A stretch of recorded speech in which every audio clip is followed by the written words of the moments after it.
Hello everyone, मैं आचार्य कृति एक बार फिर आपके साथ मौजूद हूँ एग्जामिनेशन सीरीज लेकर। जैसे कि मैंने आपसे प्रॉमिस किया था कि मैं अपनी नेक्स्ट वीडियो में आपसे बात करूंगी कि किस तरह से आप अपनी लाइफस्टाइल को करेक्ट करके अपनी प्रोडक्टिविटी को बढ़ा सकते हैं। इस वीडियो में आपको बताऊंगी कि किस तरह से आप अपनी ईटिंग हैबिट्स को करेक्ट करके अपनी प्रोडक्टिविटी बढ़ा सकते हैं।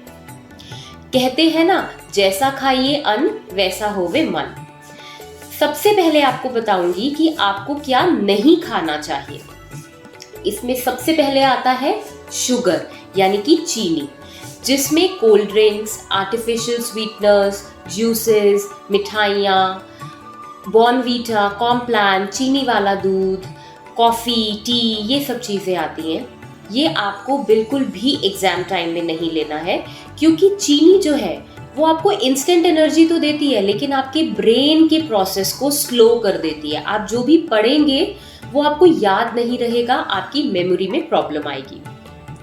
दूसरी चीज है स्टार्च, मैदा, ब्रेड, पिज्जा, मैकडॉनल्ड्स का बर्गर, ये सब चीजें आपको एग्जाम टाइम में नहीं लेनी चाहिए। इनफैक्ट ऐसा कहा जाता है कि एग्जामिनेशन से 3 महीने पहले से ही आपको ये सब चीज़ें छोड़ देनी चाहिए, ताकि बॉडी क्लेमेटाइज हो जाए। और फिर भी एग्जामिनेशन टाइम में तो ये चीज़ें बिल्कुल नहीं खानी चाहिए, क्योंकि ये आपकी प्रोडक्टिविटी को और डाउन कर देती है। तीसरी चीज़ जो सभी बच्चों की फेवरेट है वो है फ्राइड फूड। पूड़ियाँ और मैकेन्स, टिक्की, कटलेट, ये सब चीज़ें आपको एग्जामिनेशन टाइम पर बिल्कुल नहीं लेनी है। और जो लोग नॉनवेज छोड़ सकते हैं वो नॉनवेज भी छोड़ते हैं, तो उनकी प्रोडक्टिविटी बढ़ती है। आप गूगल पर जाकर इसके बारे में पढ़ सकते हैं। ये एक डिटेल्ड रिसर्च के बाद हमें पता लगा है कि हम जितना भी हेवी फूड खाते हैं, जितना भी भारी खाना खाते हैं, उसको पचाने के लिए हमारी सारी सेंसेस लग जाती हैं। तो जो हमारे ब्लड का सर्कुलेशन हमारे ब्रेन तक जाना चाहिए वो नहीं जा पाता, जिसकी वजह से हमारी मेमोरी स्लो हो जाती है। ऐसे में आपने देखा होगा, जब भी आप हैवी खाना खाकर पढ़ने के लिए बैठते हैं तो या तो आप सो जाते हैं या आपका पढ़ाई में मन नहीं लगता। और अगर आप उसके बाद भी जिद्दी बनकर पढ़ने के लिए बैठे भी रहते हैं 2-3 घंटे तक, तो वो जो पढ़ाई है वो आपकी किसी काम नहीं आती है, क्योंकि जब आप एग्जाम में उसको लिखने के लिए जाते हैं तो आप भूल जाते हैं, क्योंकि वो शॉर्ट टर्म मेमोरी में स्टोर हो जाता है, वो लॉन्ग टर्म मेमोरी तक पहुंचता ही नहीं है, जिसकी वजह से आप इतना पढ़ने के बाद भी वो रिजल्ट्स नहीं ले पाते हैं। तो ये सब चीज़ें हैं जो आपको एग्जाम टाइम में बिल्कुल नहीं खानी है।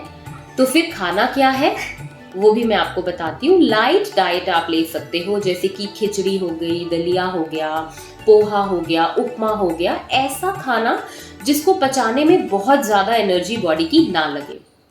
या फिर आप नट्स ले सकते हो, या आप कोई भी रॉ फूड ले सकते हो, फ्रूट्स ले सकते हो आप। तो ऐसी ही लाइट डाइट लेकर आप अपनी मेमोरी को स्ट्रॉन्ग कर सकते हो और अपनी प्रोडक्टिविटी को डबल कर सकते हो। अब एक आखिरी टिप इस वीडियो को पूरा करने से पहले मैं उन बच्चों को देना चाहूँगी जो बच्चे कहते हैं कि एक वर्ड बस मिल जाए हमें तो हम पूरा आंसर लिख सकते हैं। एक्चुअली क्या होता है, जब हम पढ़ने के लिए बैठते हैं, जब बच्चे पढ़ने के लिए बैठते हैं, तो पढ़ते पढ़ते अचानक से एंजाइटी की वजह से भी हो सकता है, या रिवीजन की वजह से हो सकता है, बच्चे बुक बंद करके पढ़ने लगते हैं। मेरी आपको यही एक एडवाइस है और मेरी यही टिप है कि आप जब भी रिवीजन करें, चाहे एग्जाम से 2 मिनट पहले करें, चाहे 2 घंटे पहले करें, चाहे 2 महीने पहले करें, जब भी आप बुक खोलते हैं और रिवीजन करने के लिए प्रैक्टिस करने जाते हैं, तो हमेशा अपनी आंखें खुली रखकर एक एक वर्ड को अच्छे से पढ़ें।